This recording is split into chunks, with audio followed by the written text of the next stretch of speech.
नमो अखण्डमण्डलाकारं व्याप्तं येन चराचरं तत्पदं दर्शितं येन तस्मै श्रीगुरवे नमः। गुरुर्ब्रह्मा गुरुर्विष्णु गुरुर्देवो महेश्वर गुरुर्साक्षात् परब्रह्म तस्मै श्रीगुरवे नमः। ध्यानमूलं गुरोर्मूर्ति पूजामूलं गुरोर्पदं मन्त्रमूलं गुरोर्वाक्यं मोक्षमूलं गुरोर्कृपा। ब्रह्मानन्दं परमसुखदं केवलं ज्ञानमूर्तिं द्वन्द्वातीतं गगनसदृशं तत्त्वमस्यादिलक्ष्यम् एकं नित्यं विमलमचलं सर्वदा साक्षिभूतं भावातीतं त्रिगुणरहितं सद्गुरुं तं नमामि सद्गुरुं तं स्मरामि सद्गुरुं तं भजामि। नमो ब्रह्मण्यदेवाय गोब्राह्मणहिताय च जगद्विताय श्रीकृष्णाय गोविन्दाय नमो नमः।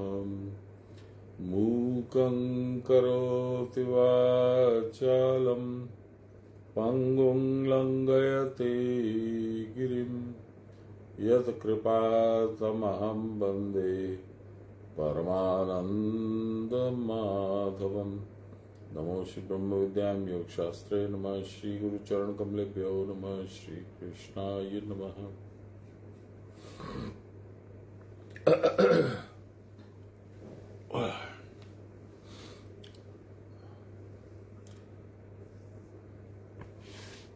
सप्तम अध्याय भी अब करीब करीब पूर्णता को छूने लग रहा है, करीब करीब पूर्ण होने को अब तैयार है। कितने श्लोक बचे हैं? 3 ही 4 श्लोक बचे हैं, शायद आज ही कंप्लीट हो जाए, देखते हैं। आप लोगों को याद करा दूं, ये ज्ञान विज्ञान योग है। ज्ञान माने भगवान का सगुण रूप जानना और विज्ञान माने है निर्गुण रूप में समावेशित हो जाना, पूर्णतया डूब जाना। यही है ज्ञान का और विज्ञान का मूल अर्थ। आप लोगों से मैंने एक रिक्वेस्ट करी थी कि फ्राइडे का वीडियो थोड़ा देख करके, और वो आरती के समय माला हिली थी पूरी, बाबा की जो माला है वो आरती के समय काफी जोर जोर से हिली थी, और जैसे ही आरती खत्म हुई उसका हिलना बंद हो गया। तो आप लोगों ने किसी ने नोटिस किया क्या, और नोटिस किया तो क्या देखा, क्या समझा, थोड़ा बताइए। कुल 2 लोगों का जवाब आया मेरे पास, शुक्रवार शनिवार रविवार, आज चौथा रोज है। एक तो जयादी का हिमाचल से आया उसी वक्त कि बाबा आशीर्वाद दे रहे हैं, और एक सुशीला जी का फोन आया धनबाद से, झरिया से। वो बोले कि आपको गुरु कृपा का भान कराने के लिए गुरु महाराज ने अब ऐसा किया है। बाकी लोग सब साइलेंट थे। थोड़ा आश्चर्य हुआ मुझे कि कोई तो कुछ बोलता। चलिए कोई बात नहीं, यदि आपको इच्छा हो तो अभी भी मैं आपके उत्तर की उत्सुकता से वेट करूंगा। लास्ट जो श्लोक हम लोगों ने पढ़ा शनिवार के दिन 26 नंबर श्लोक था, वो था वेदाहम समतीतानि वर्तमानानि चार्जुन भविष्याणि च भूतानि मां तु वेद न कश्चन। हे अर्जुन, मैं भूत, वर्तमान और भविष्यत, स्थावर, जंगम आदि सारे भूतों को जानता हूं। वेद माने जानना, परंतु कोई भी मुझको नहीं जानता। यानी ज्ञान तो सबको हो सकता है, पर विज्ञान किसी के पास नहीं है। अपने गुरुदेव बोलते थे, पोथी मेरी थोथी, चारों वेद पढ़े मजदूर। ये मजदूरी है, ये जानना। कथनी के घर बहुत हैं, बकबक बकबक करने वाले, जैसा मैं कर रहा हूं अभी, ऐसे घर बहुत हैं। हर 2 घर छोड़ के तीसरे घर पे आपको इस तरह का बोलने वाला मिल जाएगा। करनी के घर वो जो एक्चुअली कर की परावस्था प्राप्त करके और परावस्था में रुका हुआ है, टिका हुआ है, स्थिर है, ऐसा घर आपको कहां मिलेगा? लाखों करोड़ों में एक। मामर प्रणाम नबी। तो यहां जो आज बोल रहे हैं भगवान 27 नंबर श्लोक में, वो कह रहे हैं इच्छा द्वेष समुत्थेन द्वंद्व मोहीन भारत सर्वभूतानि सम्मोहम सर्वे यान्ति परन्तप। हे परंतप भारत, सृष्टि काल में अर्थात स्थूल देह के उत्पन्न होने पर अनुकूल विषय प्राप्ति में इच्छा और प्रतिकूल विषय में द्वेष उत्पन्न होता है। इन दोनों से समुत्पन्न शीत उष्ण सुख दुख द्वंद्व जनित मोह के द्वारा सारे प्राणी सम्यक मोहाभिभूत होते हैं। ये इसका रिफ्लेक्शन आपको मिलेगा जो लहरी महाशय के मंदिर के बाहर में जो है, वो कितनी बार हम लोग इसकी चर्चा कर चुके हैं। अभी वो इसका रेफरेंस टू कॉन्टेक्स्ट में उसकी याद आ गई। निर्माण मोहा जित संग दोषा अध्यात्म नित्या विनिवृत्त कामास द्वंद्वैर विमुक्ते सुख दुख संगे गच्छन्ति अमूढ़ा पद्मम अव्ययत्वत्। यही वह है जो अभी बोला बाबा ने। क्या बोला? स्थूल शरीर के उत्पन्न होने पर अनुकूल विषय जो पसंद है, जो मुझे अच्छे लगते हैं, उनमें मेरा मोह होता है, लालच होता है। और जो प्रतिकूल है, जो मुझे पसंद नहीं है, मेरे खिलाफ है, ऐसे विषयों में मुझे द्वेष होता है, मुझे नहीं चाहिए, आप ले जाओ इसको। इन दोनों से समुत्पन्न द्वंद्व मोहीन। देखिए मैंने क्या बोला अभी, जो श्लोक बोला 15वें अध्याय का 5वां श्लोक है, यही है द्वंद्व और मोह।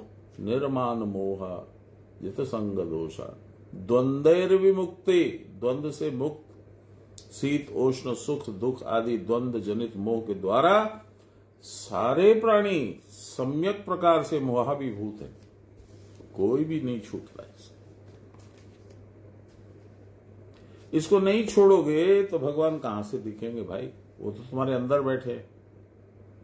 और ये सारी सांसारिक चीजें हैं। मुझे मान चाहिए, प्रतिष्ठा चाहिए, आराम चाहिए, ऐश्वर्य चाहिए, ज्यादा ठंडा भी नहीं चाहिए, ज्यादा गर्म भी नहीं चाहिए। खाने के लिए मुझे मालपुआ चाहिए, बड़का रसगुल्ला चाहिए। रोटी और सब्जी खाली खा करके मेरे नहीं होगा। तो ये मनुष्य के फंसने की, फंसाने की विधि है। और वो क्यों है? वो भी वहां पे बीच वाले दरवाजे पे सानेल महाशय ने लिख रखा है, परांग चिखानी व्यतृणत स्वयंभो तस्मात् परांग पश्यन्ति न अंतरात्मना। चूंकि इंद्रियों ने बहिर्मुख बनवाया है, निर्माण किया है, भगवान ने इंद्रियों को बहिर्मुख करके निर्माण किया है, इसलिए हम बाहर ही देखते। सुनिए, माया के कारण जीव को भगवत ज्ञान नहीं होता। ऐसी माया को क्या बोलते हैं? अज्ञान प्रदायिनी। ज्ञान प्रदायिनी माया वो होती है जिसको आप अज्ञानी माने अविद्या वाहिनी माया को यदि आप हरा गए, युद्ध में हराएंगे और हरा के जीत जाएंगे तो वो वरदा होगी, वो आपको वरदान देगी, आपको ज्ञान मिलेगा, भगवत प्राप्ति होगी, भगवत साक्षात्कार होगा। माया के कारण जीव को भगवत ज्ञान नहीं होता, ये तो कहा जा चुका है। इस ज्ञान की दृढ़ता का कारण दिखला रहे हैं। इतनी जोर से हम लोग क्यों फंसे हुए हैं इसमें?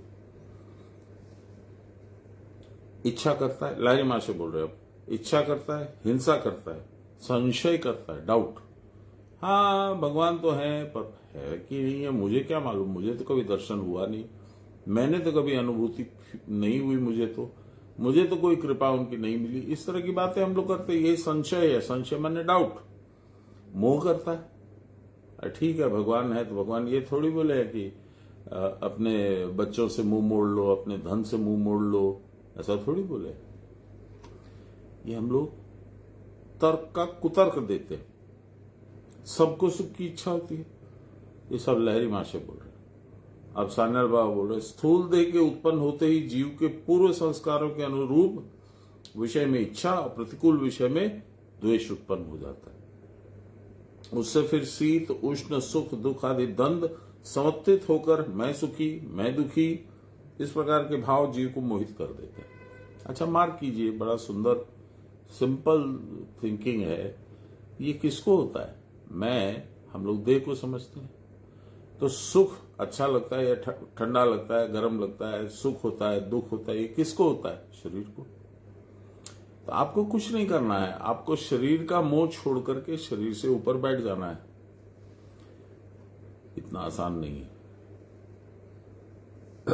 इसीलिए वो जो अपने चंडी में जो है, दूत को जो देवी जी ने कहा, तेरे दोनों पावरफुल हैं, तेरे दोनों मालिक शुंभ और निशुंभ, पर मैं क्या करूं? अल्प बुद्धि स्त्री हूं ना। मैंने प्रतिज्ञा कर रखी है, जो मुझे युद्ध में हराएगा, जो मेरा दर्प तोड़ेगा, जो मेरा घमंड तोड़ेगा, जो मेरे बराबर बल लगाएगा, उसी की मैं दासी हो जाऊंगी। वह दुख से परित्राण पाने के लिए काल्पनिक सुख के पीछे दौड़ता है। काल्पनिक सुख क्या है? अच्छा मेरी पत्नी शादी हो जाएगी या पति शादी होकर आ जाएगा तो मुझे सुख मिलेगा। अच्छा 100 तो नहीं, मान लीजिए करोड़ रुपया मेरे घर में आ जाएगा तो सुख मिलेगा। अच्छा ये गाड़ी आ जाएगी तो सुख मिलेगा। अच्छा बड़ा मकान आ जाएगा तो सुख मिलेगा। काल्पनिक सुख है ये। सुख तो बाहर में है ही नहीं। वस्तु निरपेक्ष है सुख, बाबा बोलते थे। वस्तु सापेक्ष उसको बना करके हम लोग खुद अपने ट्रैप में फंस जाते हैं।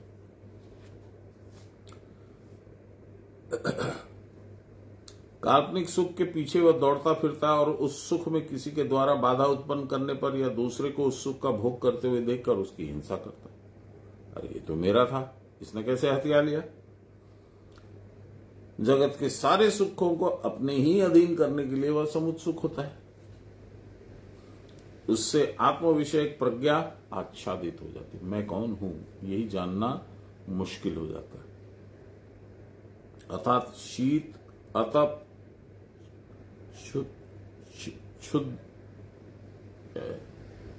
क्षुधा, पिपासा से व्याकुल होकर देह रक्षार्थ व कर्मादि में आबद्ध हो जाता है। अपने देह को बचाने के लिए, ये सब चीजें प्राप्त करने के लिए वह कर्म करने लगता है। और मैं सुखी, मैं दुखी इत्यादि बोध की ताड़ना से दिन रात वह व्याकुल रहता है। आत्मदर्शन की स्प्रिया तक मन में उदय उसको नहीं होती है। वह आत्म विषय में बोध होता है, उसके द्वारा ही आत्मबोध आच्छादित हो जाता है। जितना ही आत्म संबंधित ज्ञान आवृत होता है, ढकता रहे, पर्दा सामने गिराता है, उतना ही अज्ञान गंभीर से और गंभीरतर होता चला जाता है। अंतःकरण से भगवत स्मृति उतनी ही दूर भाग जाती है। इसी से भगवान का भजन नहीं करते ऐसे लोग। 28 नंबर श्लोक। येषां त्वन्तगतं पापं जनानां पुण्यकर्मणां ते द्वंद्व मोह निर्मुक्ता भजन्ते माम दृढ़व्रता। जिनने पुण्य कर्मा पुण्य आचरणशील, पुण्य कर्मा मतलब जिनका आचरण पुण्य अर्जन करता है, लोगों का पाप नष्ट या छीन हो गया तभी वो पुण्य की तरफ है। पाप और पुण्य की डेफिनेशन लहरी माशे के हम तो सुने ही है। जो आत्मा में दृष्टि रखता है वो पुण्य है, और जो आत्मा के अतिरिक्त संसार की तरफ दृष्टि रखता है वो पाप है। सुख दुख आदि द्वंद्व जनित मोह से शून्य ऐसे लोग दृढ़व्रत होकर के करेंगे या मरेंगे, बाबा का कहना था। अर्थात एकांत चित्त से मेरा भजन करते हैं, साधन करते हैं। वो नहीं सोचते हैं कि मैं करूंगा तो क्या होगा, नहीं करूंगा तो क्या होगा। गुरु ने बताया यही मेरी ड्यूटी है, मैं करूंगा।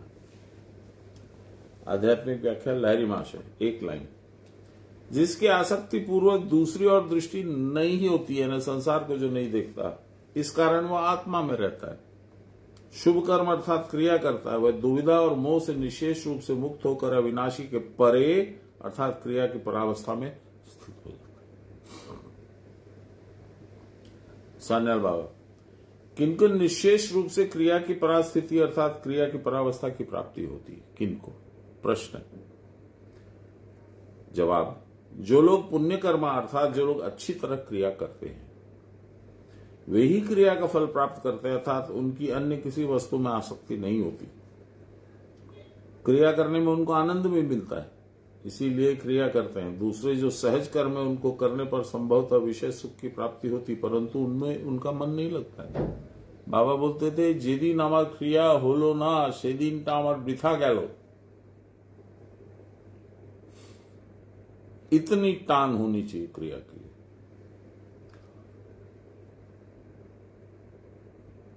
दूसरे जो सहज कर्म है उनको करने पर संभवतः विषय सुख की प्राप्ति हो जाती, पैसा भी आ जाता, सिनेमा भी देखते, पार्टी भी करते, गाना भी सुनते, परंतु उनमें उनका मन नहीं जाता। ये जो पुण्य कर्मा होते हैं, जो क्रियाशील होते हैं, अच्छे साधक होते हैं, क्योंकि उन सब सुखों की प्राप्ति से मन की ज्वाला उनकी मिटती नहीं है। क्रिया की परावस्था में ही मन की ज्वाला मिटेगी। इसी से एकांतिक चित्त से वे क्रिया करते रहते हैं। क्रिया करके जब कुछ कुछ क्रिया की परावस्था को प्राप्त करते हैं, तब फिर क्रिया में संदेह बचता नहीं, नो डाउट। विषय का मोह भी कट जाता है, तब वह प्राणपण से भजन करने लगते हैं। क्रिया को पुण्य कर्म क्यों कहा? दूसरा प्रश्न है सान्याल बाबा का। उन्हीं का जवाब है, क्योंकि अन्य सभी कर्मों में पाप होता है। क्रिया करने से शरीर का ताप, अंतर्ग्लानि सब नष्ट हो जाते हैं। शरीर और मन का ताप नष्ट होने पर शरीर और मन में दिव्य तेज का संचार होता है। इस दिव्य तेज के संचार मात्र से अंतर्दृष्टि खुलती है, अंतर्मुखी बनता आदमी। तब इंद्रियों को विषय प्राप्ति या अप्राप्ति से सुख या दुख का कोई अनुभव नहीं होता। अतः विषय के प्रति चित्त का खिंचाव नहीं रह जाता। विषय के प्रति खिंचाव न रहने पर साधना का विघ्न नष्ट हो जाता है। मुरली बाबा बोले थे, बुरा मत मानिएगा, लेकिन बाबा ने, तिवारी बाबा ने कभी बोला होगा उनको, जिनके पास पैसा ज्यादा होता है उनको मुक्ति मिलने में थोड़ी सी टाइम ज्यादा लगती है, क्योंकि वो मोह, उसमें जो पैसा होता है, संपत्ति होती है, वैभव होता है, ऐश्वर्य होता है, उसमें फंसे रहते हैं, जैसे मैं फंसा हुआ हूं। विषय के प्रति खिंचाव न रहने पर साधना का विषय नष्ट हो जाता है, साधना का विघ्न।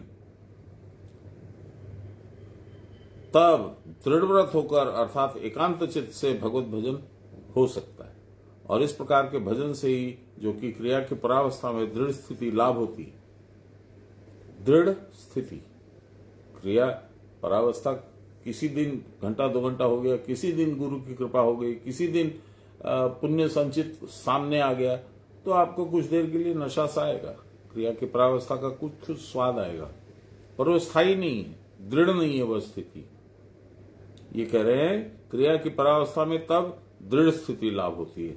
यह दृढ़ स्थिति प्राप्त होते न होते यदि किसी का देहपात हो गया, चला गया वो, तो पूर्व जन्म की सुकृति के वश उसका द्वंद्व जनित मोह क्षीण हो जाता है, कि उसको अगले जन्म में शीघ्र मोह नाश हो जाता है, उसका शीघ्र वो क्रिया लेकर आगे बढ़ता है। यह संशयहीन साधक जब अन्य किसी वस्तु की ओर न देखकर आत्मोपासना को ही अपना एकमात्र भजनीय मानने लगता है, इस प्रकार के दृढ़वत साधक ही मुक्तिपद प्राप्ति के अधिकारी माने जाते हैं।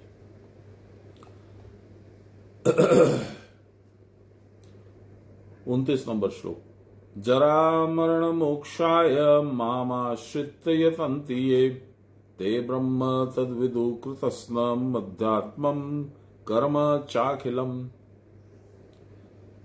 जो लोग जरा माने बुढ़ापा, मृत्यु आप जानते हैं, इन सब से मुक्ति के लिए मुझको आश्रय करके अर्थात आत्मा में समाहित चित्त होकर प्रयत्न करते हैं, वे उस सनातन ब्रह्म को समस्त प्रत्येक आत्मा अर्थात देहादि व्यतिरिक्त शुद्ध आत्मा को तत्साधनभूत सरहस्य कर्म को भी जानते हैं। अभी तक हम लोग को सगुण रूप की बात बतला रहे थे बाबा, भगवान और फिर बाबा।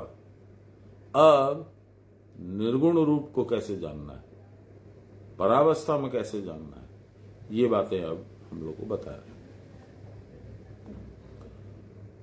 जो इस प्रकार मेरा भजन करते क्रिया, वे भक्तगण समस्त विज्ञेय पदार्थों को जानकर कृतार्थ होते हैं।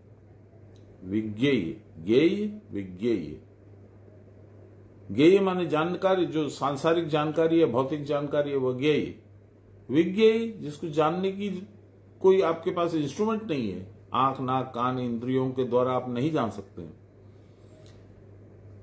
इस विषय में कहते हैं, जरा मरण आदि से मुक्ति पाने के लिए मेरा आश्रय करके जो प्रयत्न करते हुए उस पर ब्रह्म को तथा समस्त अध्यात्म को जान सकते हैं, जिसके द्वारा पर ब्रह्म प्राप्त हो जाते हैं।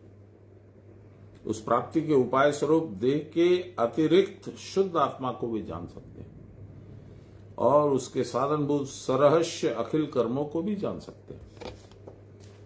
सान्याल बाबा की लास्ट उपदेश की बात याद कीजिए, क्या बोला था उन्होंने? पौर माने देह, इसके बारे में मत सोचो। पौर यानी देह, इसके बारे में बात भी मत करो। पौर यानी देह, इसके साथ बैठो भी मत। पौरेर कथा ना बोलिया, निजेर कथा बोलू। निज माने आत्मा, तुम्हारा वही है निज। इस जन्म में भी, अगले जन्म में भी, उसके अगले जन्म यदि होगा तो उसमें भी वही रहेगा तुम्हारे साथ। ये देह तो यहीं छूट जाएगी, स्थूल देह तो यहीं छूट जाएगी। मुसलमान लोग गाड़ देते हैं, क्रिश्चियन लोग गाड़ देते हैं, हिंदू लोग जला देते हैं, तो स्थूल देह तो यहीं नष्ट हो जाती है। सूक्ष्म देह कुछ देर रहती है, फिर वो भी नष्ट होती है भोग भाग करने के बाद। नए देह के अनुरूप सूक्ष्म देह का गठन होता है, फिर उसके बाद में वो कारण शरीर जरूर रहता है, वो थ्रू आउट रहता है। उसमें कर्माशय भी रहेगा, आपका रिकॉर्ड भी रहेगा, टैग भी रहेगा, आपका नाम वगैरह, prisoner number so and so. जैसे जेल में नहीं रहता है कैदी नंबर 3732, उसका नाम रूप सब खत्म, खाली वो नंबर से ही जानता है जेलर भी, सिपाही लोग भी। वैसे ही आपका वो नंबर रह गया, क्योंकि देह तो इतनी बार नष्ट हो चुका है, देह का तो इतनी बार रूप परिवर्तित हो चुका है कि उसको याद रखने का कोई मतलब नहीं है। इसलिए कारण शरीर इसीलिए भगवान ने निर्माण किया।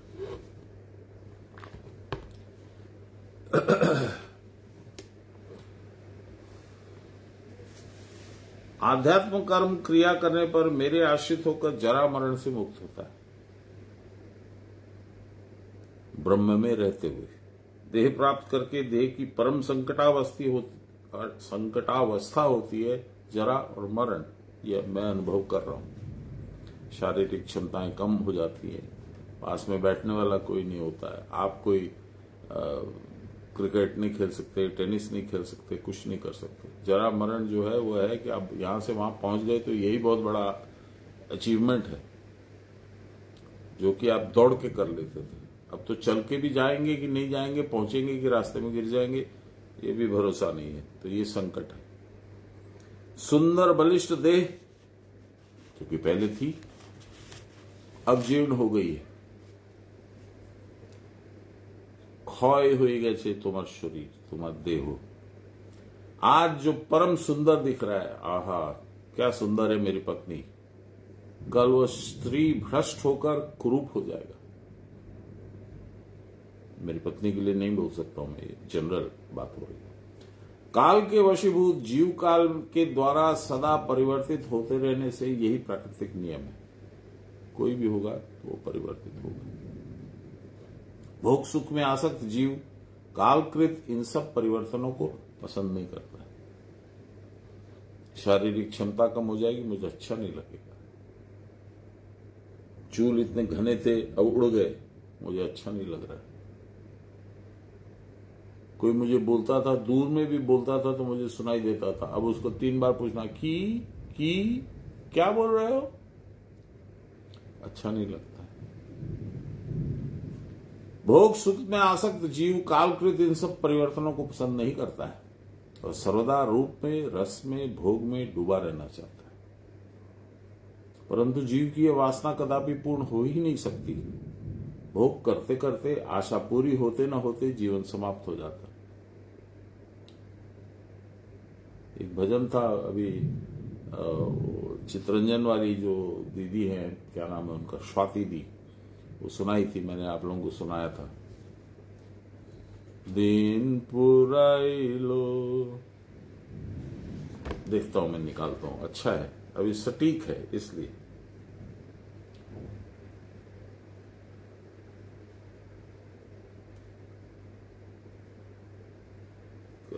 जब खोजने बैठूंगा तब नहीं मिलेगा, यही बड़ी मुश्किल है।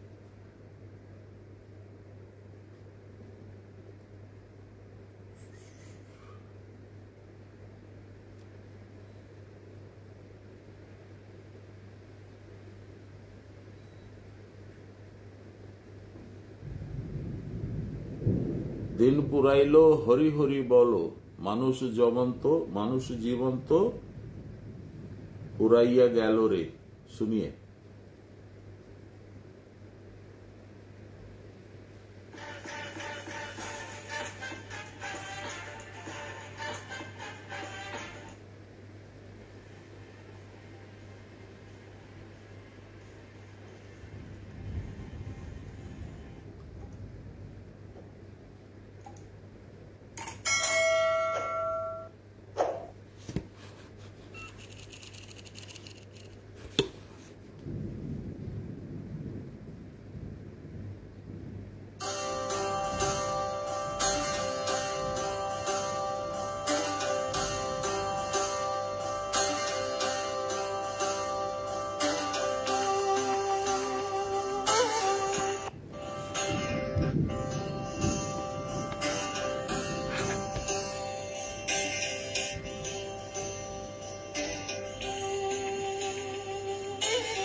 क्या काम करने आए थे?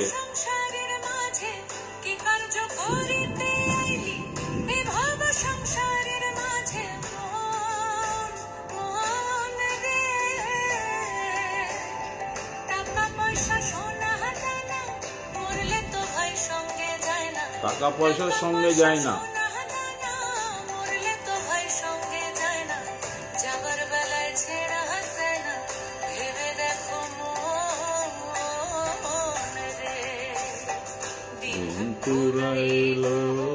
হরি হরি বলো, पुरैया रे।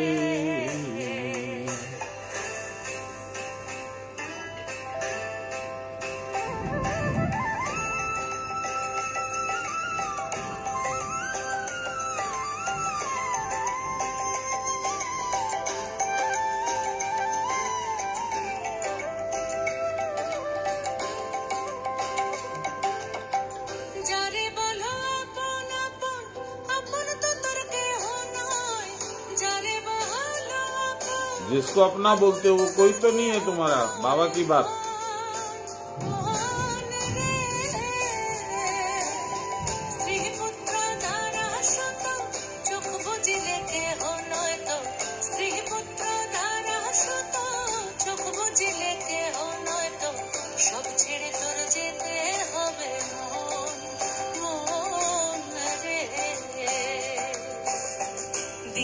पुराइलो हरि हरि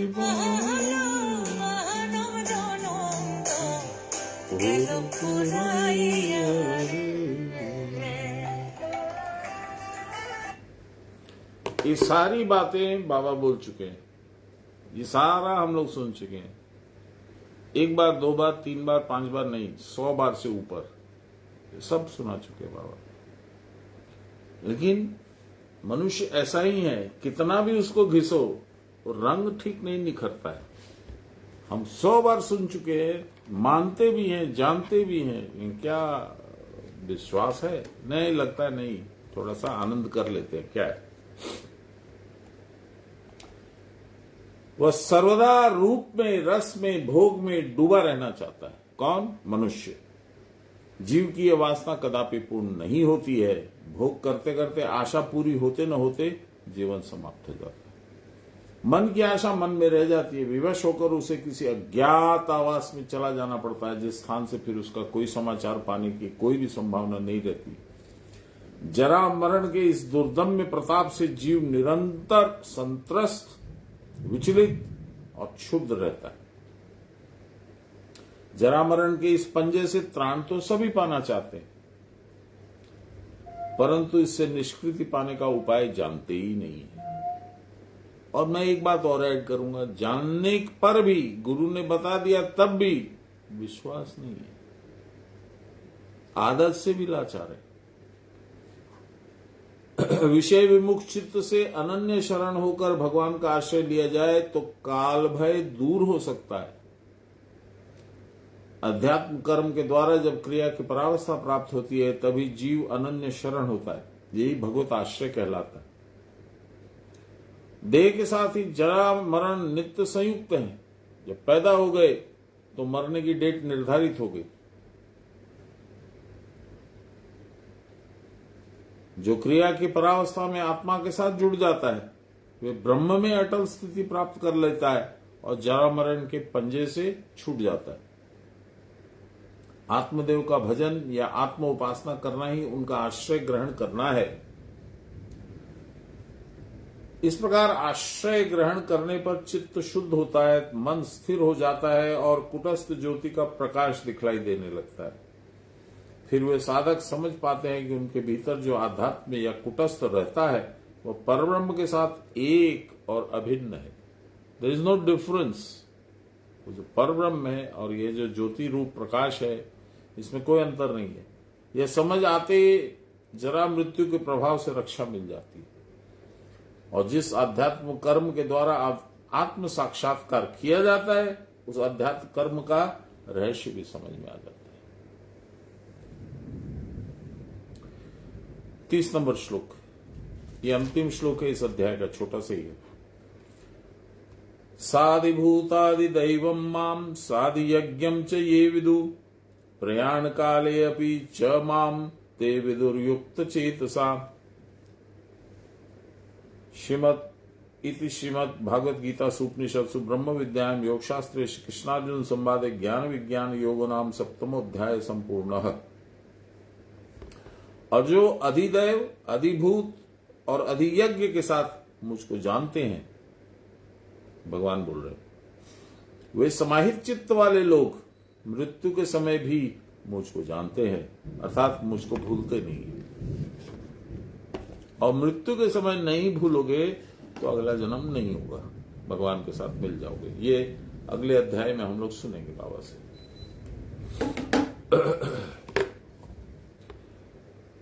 इस प्रकार लोगों की योग भ्रंश की आशंका भी नहीं होती। इसी विषय में कहते हैं, जो मुझको अधिभूत, अधिदैव और अधियज्ञ के साथ जानते हैं वे मुझ में आसक्त और युक्त चित्त साधक मृत्यु के समय भी मुझको जान सकते हैं। नहीं तो क्या होता, ओरे बाप रे मर गया, ओहो मेरा बेटा वो वहां पे इतना पैसा रखा हुआ है, वहां पे ये प्रॉपर्टी है, जमीन का डीड उसमें रखा हुआ है, ये तिजोरी खोल लेना, ये कर ले। जय श्री राम। उस समय व्याकुल होकर वे मुझको भूलते नहीं है, अतः मेरे भक्तों की योग भ्रंश होने की आशंका भी नहीं रहती। कैसा भक्त? जो दृढ़व्रती है, जो रोज करेंगे या मरेंगे। Either I will gain victory in the battle field और I will lose my life, but I will do my battle. आध्यात्मिक व्याख्या। अधिभूत, अधिदैव, अधियज्ञ, इनको मरने के समय जो जानता है वह मुझ में अटका रहकर चिद्रूप में रहकर ब्रह्म पद को पाता है। जो अधिभूत, अधिदैव और अधियज्ञ के साथ परमात्मा को जानते हैं वे ब्रह्म पद को प्राप्त करते हैं। ब्रह्म पद माने जीवन मुक्त।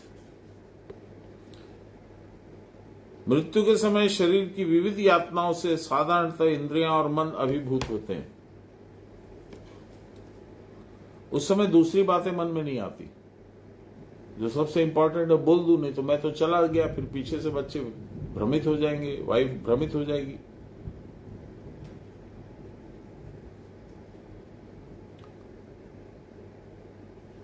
केवल चिरभ्यस्त संस्कार चित्त में हिलोरे मारते हैं। जो भी संस्कार है, संपत्ति के बारे में सोचते रहोगे तो वही संस्कार है, भगवान के बारे में सोचते रहोगे तो वही संस्कार है।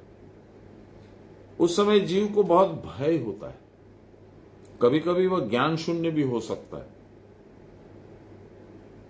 तब स्वयं तो भगवत स्मरण कर नहीं सकता है, दूसरों के स्मरण कराने पर भी वह कान में प्रवेश नहीं करता। मैं एक किस्सा सुनाता हूं, नाम नहीं बोलूंगा। एक मेरी रिश्तेदार थी और उन्हीं की बहू रानी बाबा की शिष्या थी। तो उनकी तबीयत बहुत खराब हुई। कैलकाटा हॉस्पिटल में यहाँ पे थी, हम लोग कलकत्ता आए हुए थे। पता लगा तबीयत बहुत खराब है, घर पे है, डॉक्टर लोग जवाब दे दिए। तो मेरी पत्नी और हम लोग दोनों चले गए। मेरे को बोली गीता सुना दो उनको, तो मैं गीता ले गया। अष्टम अध्याय सुनाने के लिए बाबा ने बताया था, तो वही मुझे याद था। उस हिसाब से मैंने अष्टम अध्याय की तैयारी करके द्वितीय खंड ले लिया था और मैं गया। उनके यहाँ वो बिस्तर पे लेटी हुई थी, डॉक्टर्स बेड जो होता है, जो ऊपर नीचे किया जा सकता है, पीठ भी उठ सकती है, पैर भी उठ सकता है, वो ऐसा बेड था। उसमें हैंडल वाला था लोहे का, और जमीन पे बैठ करके आसन बिछा करके, पहले एक वो गलीचा सा था, उसके ऊपर मेरा आसन, फिर गीता लगा करके मैं पाठ करने लगा।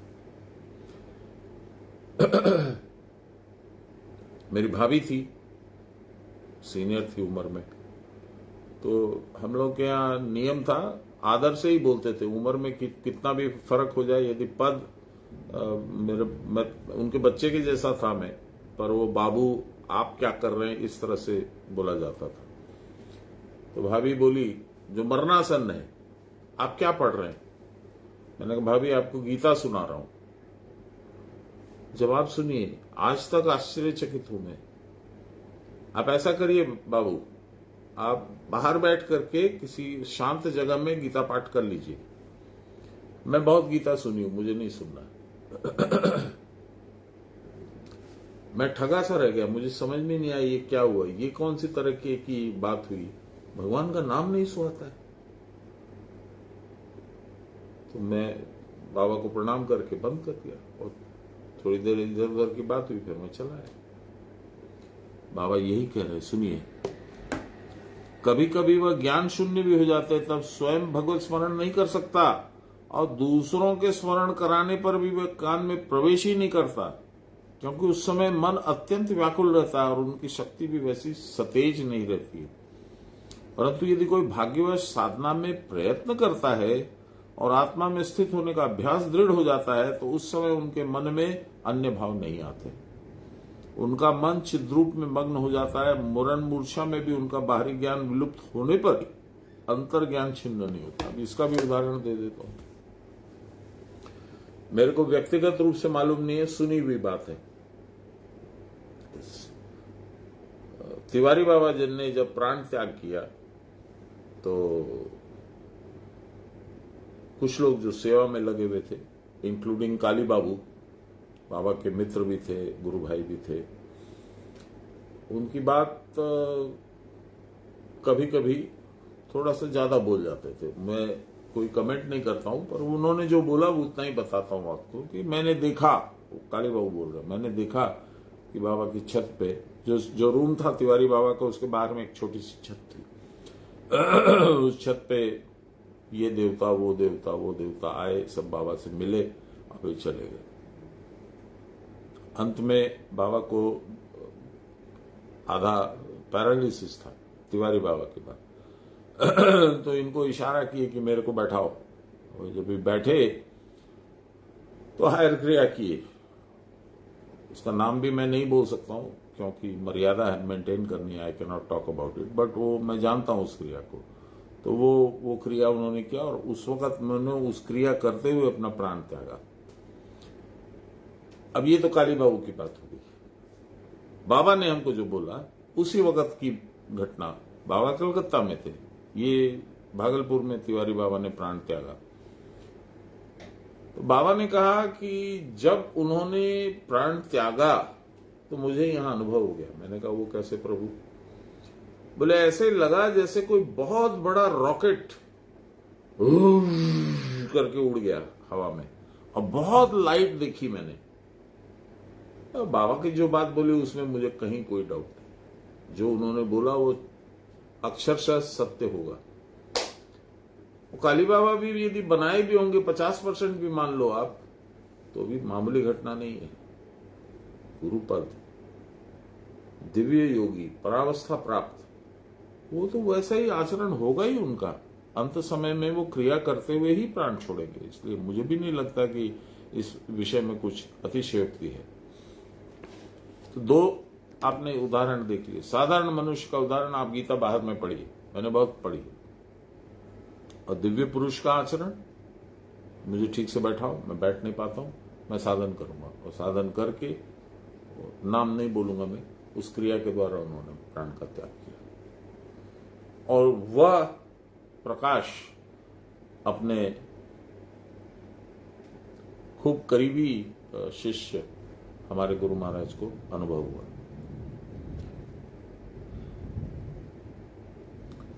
शरीर में सहस्त्रों कष्ट होने पर भी मन विवश नहीं होता। आत्म ध्यानाभस्त चित्त का आत्मचिंतन कदापि विस्मृत नहीं होता।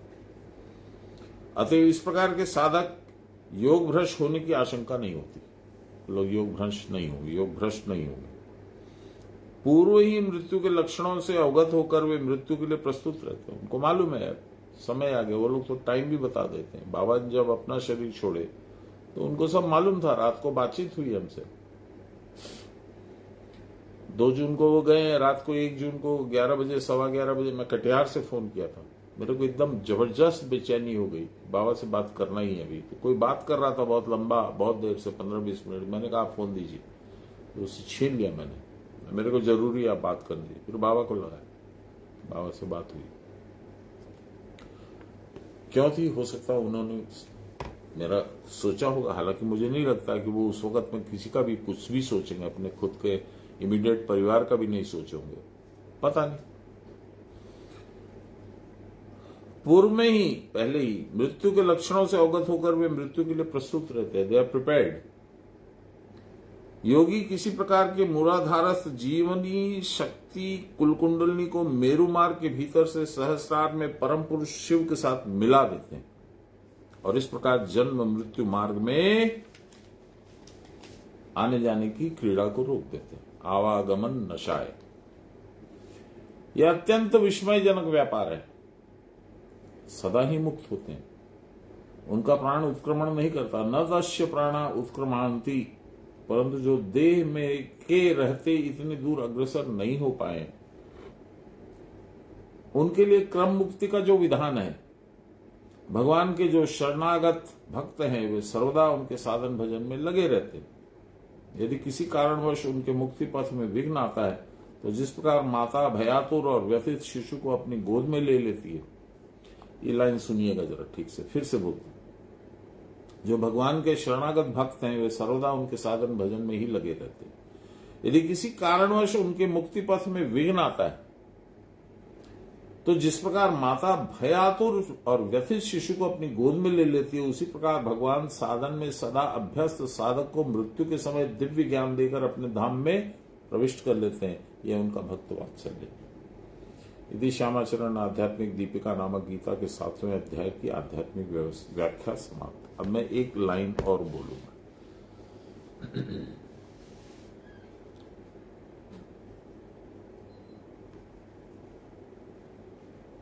जो मैं जानता हूं व्यक्तिगत रूप से, जो मैंने सुना है, बाबा की बात बाद में बोलूंगा, पहले जो हम लोग साधारण साधक लोग हैं उनकी बात बोलूंगा। हनुमान प्रसाद जी तोदी मेरे जीजा जी थे, वो बाबा गए 2 जून को, वो गए शायद 22 जून को। उनका सेकेंड टाइम बाईपास हुआ था, सस्टेन नहीं कर पाए, कोलैप्स्ड।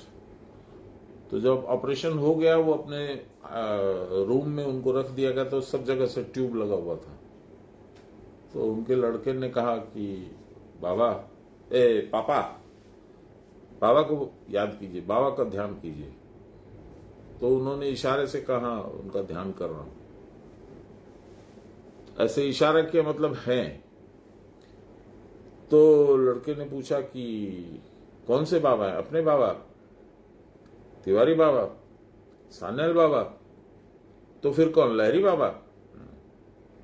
लहरी बाबा थे,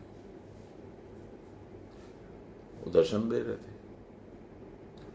तो जो भक्त होता है, गुरु अपना दर्शन देके उसको समझा करके और उसकी यात्रा सुगम बना देते हैं, इसलिए भय की कोई बात नहीं है ना।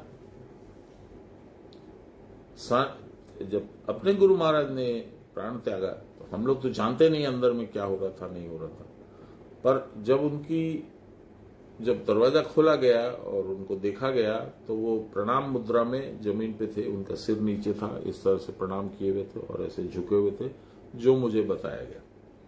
यानी कि सामने गुरुदेव खड़े हैं और वो उनको प्रणाम कर रहे हैं। उस अवस्था में उन्होंने प्राण त्यागा। आप लोगों को वो अब दूसरा किस्सा बताता हूं उसका, रुद्र नारायण का। वो भागलपुर के जमींदार थे और मंदार की जो जमीन है सान्याल बाबा के नाम से उन्होंने ट्रांसफर करी। रुद्र नारायण ने सान्याल बाबा से ये वचन ले लिया था, जबरदस्ती थोड़ा बल प्रयोग करके, बाबा कर दीजिए, बाबा कर दीजिए, जिद करके कि बाबा हमको अंत समय में आप दर्शन दीजिएगा, मेरी मृत्यु जब हो तो आपका दर्शन करते करते हो।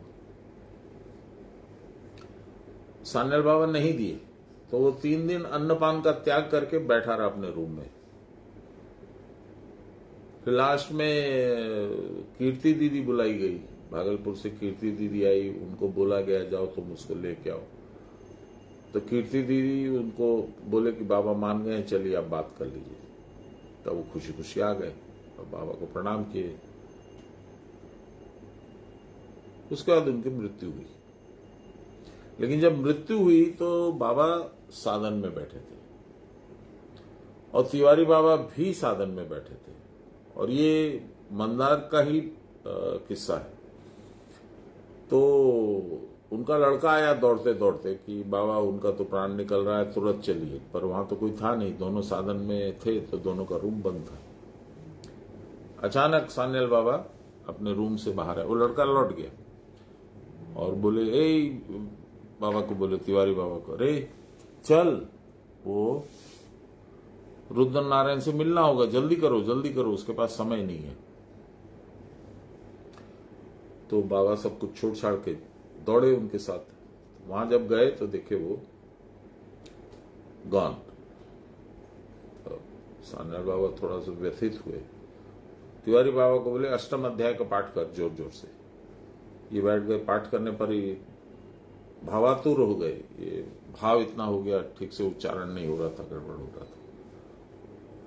और किसी को कहा तुलसी का पौधा रख उसके माथे पे सिराने, तो रुद्र नारायण जी के सिराने रखा गया। और मुझे गंगा जल दो, गंगा जल लेकर के 3 उनकी परिक्रमा की डेड बॉडी की, और फिर गंगा जल छीटे। रुद्र नारायण उठो, उठो रुद्र नारायण, रुद्र नारायण उठो, जल छीटा। जैसे आदमी सोया हुआ रहता है, रुद्र नारायण उठ गए। पीछे में जो लोग खड़े थे उन्होंने ऐसे सपोर्ट करके उनकी पीठ से सीधी कर दी, तो बाबा को ऐसे प्रणाम किए। मरा हुआ आदमी उठ गए, प्रणाम कर रहा है। हो गया तो जी बाबा जाओ, अब गॉन।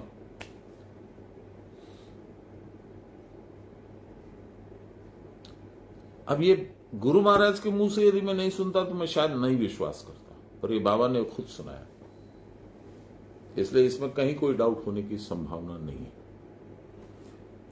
तो मैंने कहा वो एक तो पृथ्वीराज चौहान का और वो मोहम्मद गौरी का एक तो किस्सा है, 7 बांस 24 गज अंगुल अष्ट प्रमाण, ता ऊपर सुल्तान है मत चुको चौहान। तो मैंने कहा प्रभु ये तो रुद्र नारायण की कहानी आपने सुना दी, मेरा क्या? अंतर्यामी है, सब समझते हैं, यदि मैं ये बोलूं कि वो समझे नहीं तो ये मेरी मूर्खता है। তোমার কি?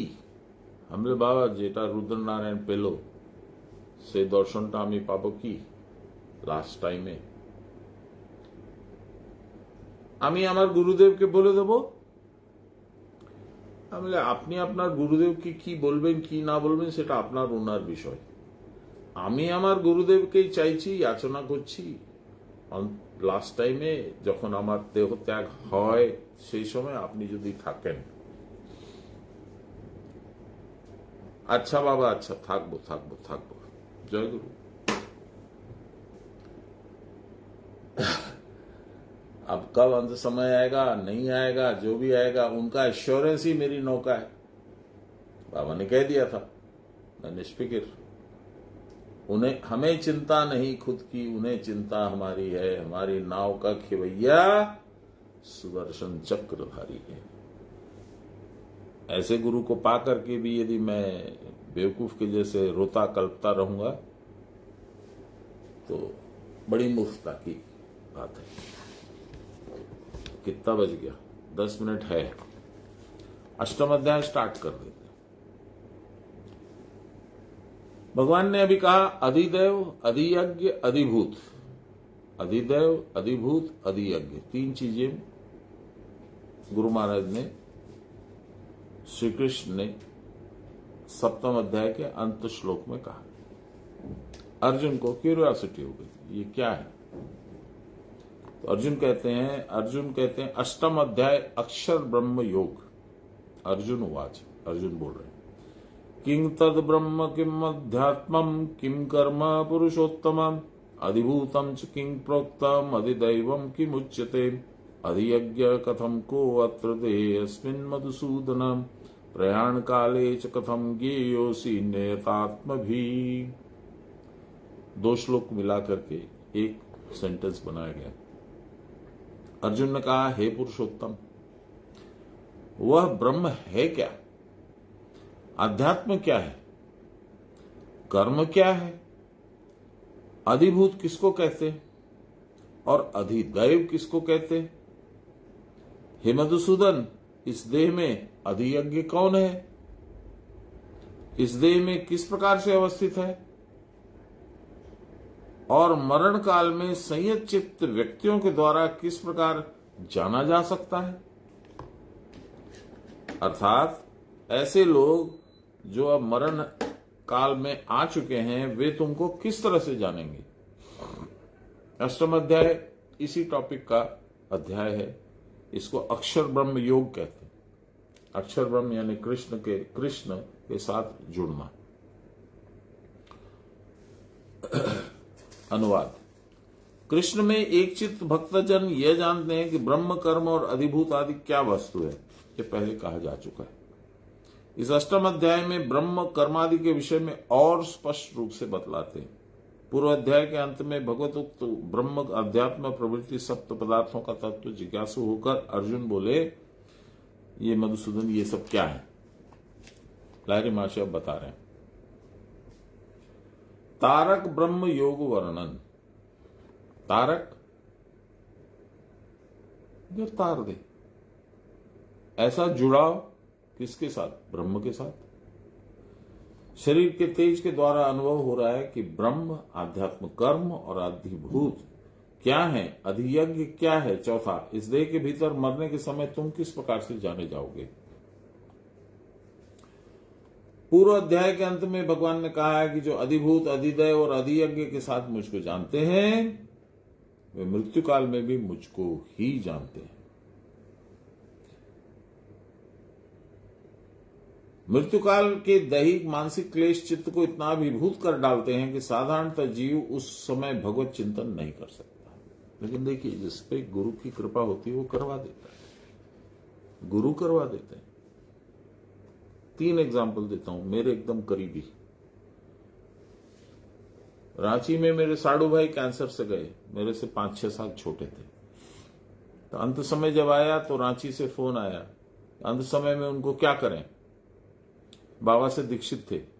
मैंने कहा एक आदमी तो उनको अष्टम अध्याय सुनाओ, दूसरा आदमी दुर्गा दुर्गा बोलो और तीसरा आदमी प्रणव का उच्चारण करो एक कान में, ये करो। जो बाबा से सीखा वो बोल दिया। अष्टम अध्याय पूरा सुने, दुर्गा दुर्गा दुर्गा खुद अपने मुंह से भी बोले, जाप भी हुआ और फिर प्राण त्याग दिया। 1, 2 हनुमान जीजा जी जिनकी अभी बात किया, हनुमान प्रसाद जी तोरी, मैं जब कलकत्ता छोड़ के जा रहा था, ये बात होगी 23 मई की, तो बाबा ने कहा तो हनुमान प्रसाद की हमारे काज तक और हमने क्या काम है बताइए बाबा। बोले हनुमान प्रसाद के अष्टम अध्याय सुनिए थे। उस समय बज रहे थे 2। मैंने कहा बाबा दोपहर को तो सो जाते हैं, तो ये उठिए दे, बोल बाबा पाठिए से। अच्छा बाबा, मैं चला गया। हनुमान प्रसाद जी को मैंने उठाया, वो सो गए थे। बोले अरे तुम कैसे आए? मैं बोला ऐसे ऐसे बाबा ने बोला आपको अष्टम अध्याय सुना देना। बोले सुनाओ। वो मैंने अष्टम अध्याय उनको सुनाया, कुछ कुछ उनके प्रश्न थे उसका जवाब दिया।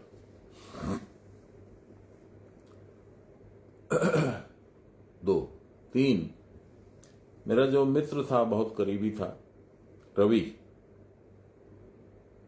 वो 2016 में उसने शरीर छोड़ा। तो जिस दिन उसका शरीर जाएगा उस दिन मैं ऑफिस से आया करीब 4:15 साढ़े 4 बजे। तो सत्यम टावर में रहता था अलीपुर में, तो गाड़ी करीब आधी आधी घुस गई थी। वो जो फुटपाथ होता है, फुटपाथ क्रॉस कर रही थी। तो मैंने अचानक ड्राइवर को बोला नहीं बैक करो, रवि बाबू से मिलने चलेंगे। कोई प्लानिंग नहीं थी, कुछ नहीं था, ये गुरु की कृपा थी, उनको तो सब मालूम होता है। तो मैं गया वहां मिलने। मैंने सोचा था कल जाऊंगा, लेकिन अचानक मन में हुआ कि नहीं चलो मिल लेते हैं, आज तो ऑफिस से जल्दी आ गए 4:30 बजे, चलो। चला गया तो अंतिम सांस ले रहा था, बहुत ज्यादा कष्ट में था, छटपट छटपट छटपट, उसकी सांस नहीं चल रही थी। पानी पिया तो 1 चम्मच पानी में आधा चम्मच तो गिरा ही दिया, और जो आधा चम्मच भी उसके अंदर गया वो भी उसको 15 मिनट लगा अंदर लेने में, इतना चोक हो गया था गला ट्यूमर से। उसकी बेचैनी देख के बड़ा कष्ट हो रहा था, पर कोई उपाय नहीं है। तो वो छटपट छटपट कर रहा था, तो मैंने उसका हाथ ऐसे सहलाया। मैंने कहा रवि, 2-3 आदमी उसको पकड़े हुए थे, कोई इधर से कोई इधर से, कोई कुछ, उसकी पत्नी भी थी, बच्चे भी थे, नौकर चाकर भी थे। मैंने कहा रवि, उसने ऐसे देखा। मैंने बोला जय गुरु बोल, और गुरु मंत्र जो मिला तेरे को वो भी बोल, मैं भी तेरे साथ बोलता हूं। मैंने स्टार्ट किया जय गुरु जय गुरु जय गुरु जय गुरु। उसकी आवाज अभी तक मेरे कान में गूंजती है, निकलती नहीं है, वो बस इतना भी बोला, बहुत बड़ी बात है। बाबा कहलवाने के लिए भेजे थे मेरे को। फिर उसकी पत्नी ने मुझे बताया कि उसके बाद वो किसी से कोई बात नहीं की। सुबह में 4-4:15 बजे प्राण छोड़ दिया, मैंने 12 घंटे बाद। तीसरा, मेरी सास, हम लोगों को पता चला कि वो अब टाइम नहीं, अब जाएंगी। तो हम लोग, घर के जितने लोग थे सब हम लोग पहुंच गए। तो उनके बच्चे लोग थे, कोई रो रहा था, कोई कुछ। मैंने बोला खबरदार, कोई नहीं रोएगा, सब भगवान का स्मरण करो। एक को मैं बोला दुर्गा दुर्गा बोलो एक कान में, दूसरे कान में मैं बोला प्रणव का उच्चारण करो, और तीसरे किसी को बोला तुम लोग वो श्री कृष्ण गोविंद उधर में उच्चारण करो। एक कान में प्रणव का उच्चारण, एक कान में दुर्गा दुर्गा का उच्चारण, और श्री कृष्ण गोविंद हरे मुरारे, बस यही चल रहा था। उसी में उन्होंने प्राण छोड़ा। अब कैसे क्या भगवान काम करते हैं, किसके भाग्य में क्या लिखा है, इसको जानना तो अच्छे पंडित लोग भी नहीं समझ सकते हैं, तो मैं क्या समझूंगा। लेकिन अगले दिन जब हम लोग घाट पहुंचे, निमतला घाट, तो 23 अर्थियां जल रही थी, 23। और सबके पास में वो भूतनाथ का पुजारी आकर के, असिस्टेंट पुजारी आकर के बोला आपके इससे अर्थी से छाई ले क्या? नहीं नहीं नहीं। लास्ट में वो मेरे पास आया, बोला ले लें क्या? तो मैंने कहा क्या करोगे? बोले भूतनाथ बाबा की आरती भी होगी और इसी से उनकी सजावट भी होगी। वो छाई डालते हैं जैसे महाकाल के यहाँ उज्जैन में होता है। मैंने कहा ले लो। तो बोला कुछ रुपया भी दीजिए। बोला लो, उसको कुछ रुपया दिया। अब मेरे मन में डाउट हो गया कि कोई तांत्रिक प्रयोग तो नहीं कर रहा है, अजाना आदमी अचानक क्यों आया। तो मैं उसके पीछे पीछे गया। बाहर में निकलते ही लेफ्ट साइड में भूतनाथ का मंदिर है, वो ठीक वो चिदाभस्म ले जा करके वो साफ सुथरा करके और भगवान पे डाला, और उसी में जो एम्बर्स थे, जो लकड़ी वगैरह जल रही थी, उसी से आरती जलाई गई। ये मैंने देखा। कितना बड़ा भाग्य है सोचिए, जिसकी छाई भी भगवान के ऊपर चढ़ गई, उसको कितना भाग्यवान मानिएगा आप। देखिए, वो तिवारी बाबा से भी ऐसी क्लोज थी, मेरे अपने गुरु महाराज से भी ऐसी क्लोज थी, भगवान दास से भी उतना ही क्लोज थी। सारे गुरु पद पे जितने लोग थे सब क्लोज थे, उनका अन्न ग्रहण होता था, आना जाना सब होता था। एनीवे, तो मैं ये कहता हूं कि जाना तो सबको है, कोई नहीं बचेगा यहाँ। जो आया है जाएगा, कह गए दास कबीर। कोई सिंहासन चढ़ी चला, कोई बंजार जंजीर, लेकिन पुण्य कर्म कर लो, कुछ कमा लो, क्योंकि वही जाएगा साथ। पैसा कौड़ी, अभी सुना ना, वो गाना सुना है ना, दिन पुराई लो हरी हरी बोलो, मानुष जन्म तो पुराइया गैलो रे, सोना गयना केउ किछु तो संगे जाए ना, जाके बोलो आपन आपन से तो अब तुम्हार केउ नय। जय गुरु। थोड़ा डिप्रेसिंग है, लेकिन यथार्थ भी तो यही है। मृत्यु काल के दैहिक मानसिक क्लेश चित्त को इतना अभिभूत करते हैं, उस समय बहुत कुछ दिमाग में चलता रहता है, शरीर में भी किसी किसी को पीड़ा रहती है। स्थूल देह के साथ संबंध छिन्न होने के समय जीव यंत्रणा से व्याकुल होता है, वह अपने किए हुए कर्मों का अनुस्मरण करने लगता है। उसके दिमाग में रील चलती है, फिल्म, लाइफ में क्या क्या किया। और कर्म संस्कार भावी देह गठन के लिए उपादान संग्रह करता है। अब अगला जो जन्म लूंगा तो किस तरह का जन्म होगा, उसके लिए क्या क्या मुझे चाहिएगा, वो जुगाड़ करता है। अतएव यदि पहले से भगवत स्मरण का दृढ़ स्मरण नहीं हो, अभ्यास न हो, तो इस दारुण काल में दूसरा कोई उपाय काम नहीं करता है। पहले से ही ब्रह्म, अध्यात्म, कर्म, अधिभूत आदि विषयों से अवगत होने पर परमात्मा को साधक भूलता नहीं। यही भगवान का कथन है। इसी कारण अर्जुन इसे जानने के लिए समुत्सुक होकर के ये प्रश्न कर रहे हैं। तुम सर्वज्ञ हो, परम कारुणिक हो, अतः मुझ शरणागत के प्रति कृपा करके ये बातें मुझे समझाकर कह दो प्रभु। यही अर्जुन के प्रश्न का अभिप्राय है। ब्रह्म सर्वत्र विद्यमान होने पर भी मनुष्य के अन्यान्य ज्ञातव्य विषयों के समान कोई प्रसिद्ध पदार्थ नहीं है। देवघर का पेड़ा, भीमनाग की मिठाई, वैसा तो भगवान नहीं है। पैकेज में भी नहीं मिलेगा, किसी शोकेस में भी नहीं मिलेगा। क्योंकि वह ज्ञातव्य होने पर भी अत्यंत निगूढ़ और रहस्यमय है। सब आदमी उसे नहीं जान सकते, समझाने पर भी सदा समझ नहीं सकते। ब्रह्म सगुण और निर्गुण भेद से द्विधा विभाजित है, ये हम लोग चर्चा कर चुके सप्तम अध्याय में। हरदम दो रूप हैं। कौन ब्रह्म ज्ञेय है? सौपाधिक या निरुपाधिक? सौपाधिक तो फिर भी हम ध्यान कर सकते हैं। कृष्ण भगवान की हम पूजा किए हैं तो हमको ध्यान रहेगा, कृष्ण भगवान ऐसे थे, बांसुरी बजाते थे, मोर मुकुट था। निरुपाधिक का क्या ध्यान करोगे? इस देह को अवलंबन करके पकड़ के जो इस अध्यात्म का स्वरूप है वह चेतन रूप है या भौतिक रूप है? चक्षु आदि इंद्रियां जड़वत होती है तथापि उनके द्वारा बोध होता है, तो क्या यह जड़ चेतनात्मक शक्ति ही अध्यात्म है? ये सब अर्जुन के प्रश्न चल रहे हैं। कर्म क्या है? वैदिक यज्ञादि कर्म है या लौकिक और शास्त्रीय सारे काम ही काम है?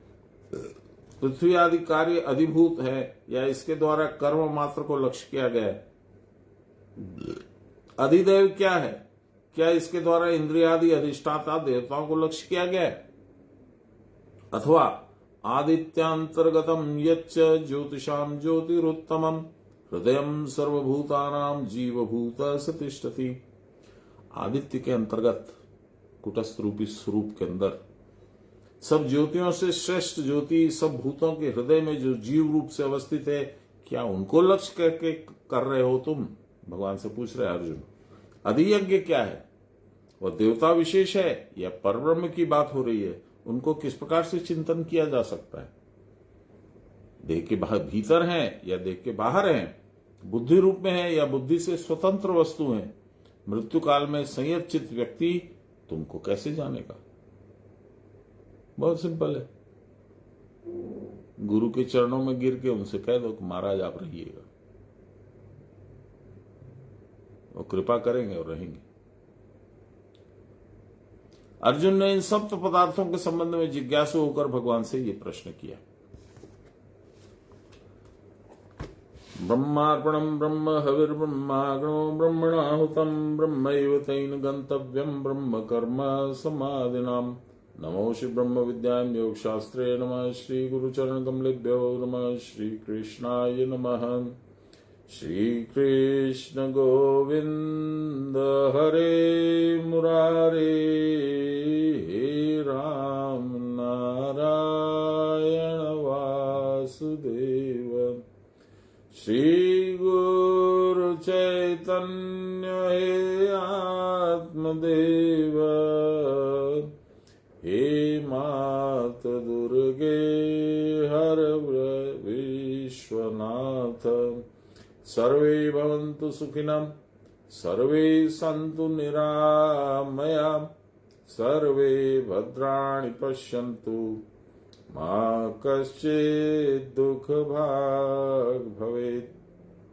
असतो मा सद्गमय तमसो मा ज्योतिर्गमय मृत्योर्मामृतं गमय।